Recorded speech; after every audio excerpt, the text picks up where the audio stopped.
Hello everyone, it's Shane Kanto, your Wasteland reviewer, and I'm here to review Ballad of a Small Player, and this is a new psychological thriller coming to you from director Edward Berger, previously of All Quiet on the Western Front and Conclave, and here Rowan Joffe writes a screenplay based off of Lawrence Osborne's novel, with Colin Farrell playing Lord Doyle.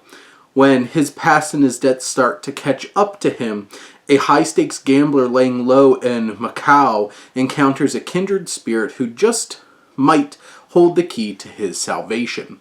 And this film, right off the bat, is a visual delight for sure, and Edward Berger really understands how to bring a film to life so vividly on screen in such a dynamic and engaging way.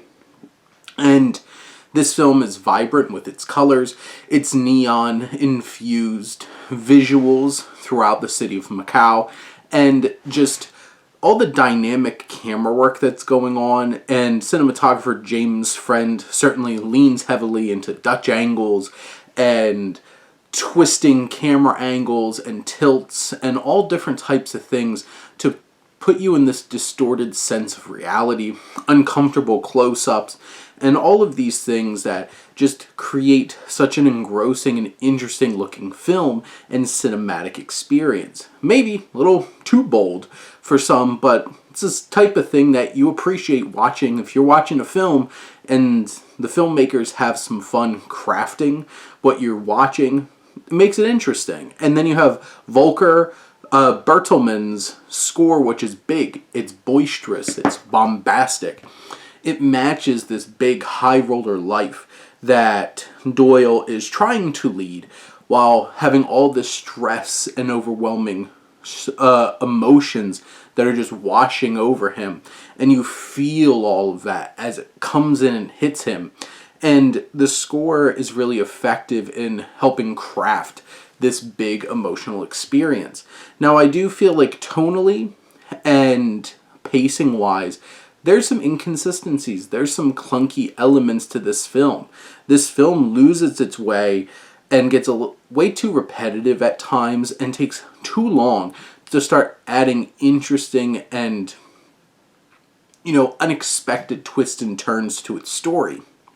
And by the time it makes some interesting and potentially bold decisions, it is also offset by a lot of convenience and things working out in a way that just doesn't feel natural to the story, just so that they can hit specific types of revelations and thematic explorations.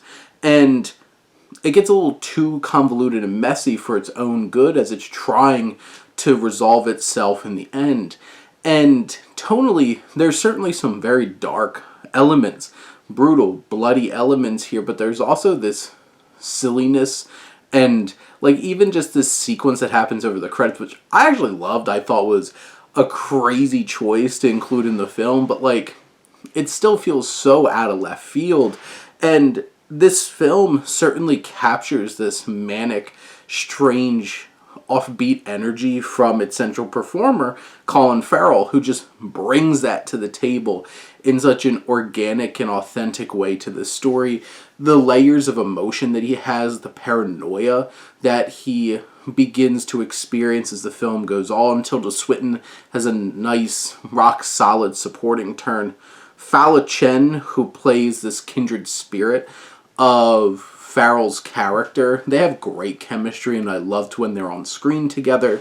And even Danny Ip, who plays Grandma, this big high roller character who's very eccentric and big in personality, she makes for a fun addition to the film. And overall, this film has the cast that's fully committed to the bit.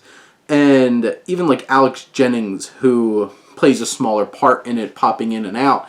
Each of these actors fully commit to this experience. Berger fully commits to this bold cinematic experience. It's just the script leaves things lacking. And there was so much potential with this story. I've never read Osborne's novel, but maybe there was something really special there. And it kind of got lost in translation here.